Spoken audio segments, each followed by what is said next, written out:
Hello and welcome to the Rusted Brush. Today I'll be showcasing my Beastmen army. It's been a while since I've shown this project, and it's become one of my favorite projects that I've worked on.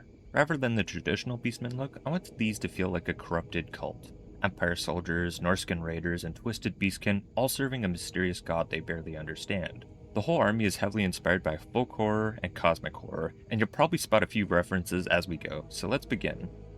Starting with Gore, I have a block of 24 Ungors with spears and 10 armed with shortbows.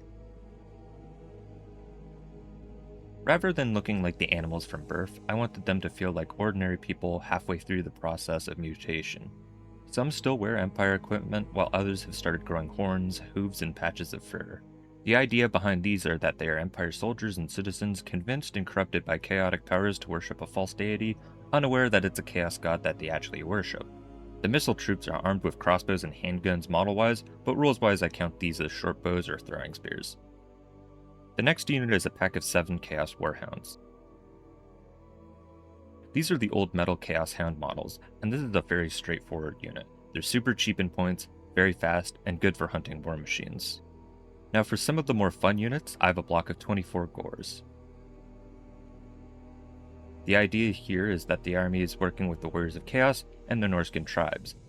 I wanted them to look more like Norscan tribesmen who have slowly embraced mutation than traditional beastmen.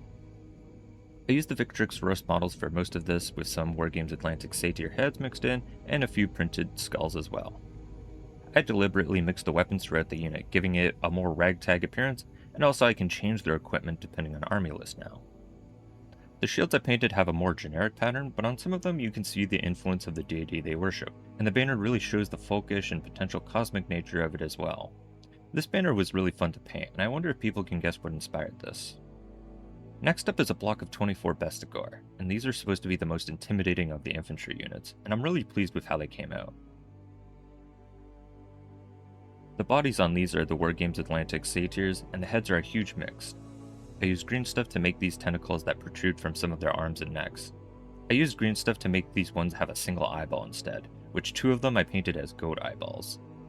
Some of them have printed animal skulls, which look great, and my personal favorite ones are these helmeted ones that I used a Victrix Armored Rust Warrior's head for. I attached some animal horns from the Wargames Atlantic bits as well, and I really like how mean these guys look.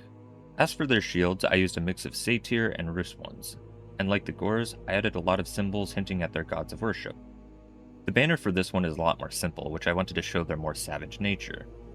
The unit champion is one of my favorite conversions, and I'll also be using him as a war gore hero from time to time as well. I used a Beastman axe arm, and the overarm is from the Rus kit that I sculpted fur on. I just love how mean and grim he looks. Now for some big boys, I have a unit of 3 Minotaurs. These are supposed to look like they've been fighting for a very long time, and that their armor and skin have started to meld together. The base models for them are the Aegis Sigmar Ogre Therodons, which I think is a great kit for Minotaurs, and I went with different skulls for each of them to show a chaotic nature to their mutations.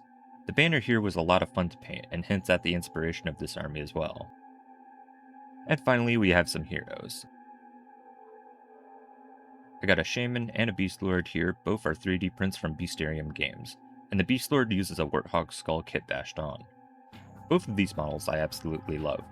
The Shaman looks very slender, cunning, and ruthless, while the Beast Lord is heavy, brutal, and bestial. The Shaman is the voice of this mysterious god, while the Beast Lord is the one who has united all the different followers beneath a single banner. And lastly, my general is a Doom Bull.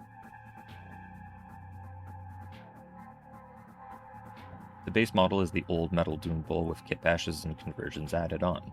I love how heavy and mean this guy feels. He's exactly how I imagine a Doom Bull should feel, less like a warrior and more like a natural disaster. If he reaches your battle line, something has gone terribly wrong.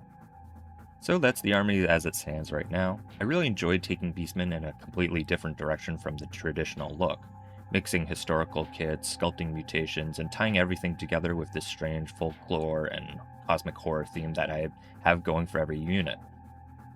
This project is far from finished though. The next stage is building the Warriors of Chaos that fight alongside them. While the Beastmen are more mysterious, representing a corrupted cult unknowingly serving a dark power, the Warriors of Chaos will be far more overt in their devotion. They'll lean heavily into the Coronate aesthetic, acting as brutal conquerors who have embraced chaos openly, creating an interesting contrast between the two halves of the army while they still fight beneath the same banner. As always, let me know which unit was your favorite, and if you think you figured out the inspiration behind the Beastmen. Thanks for watching, and I'll see you in the next one.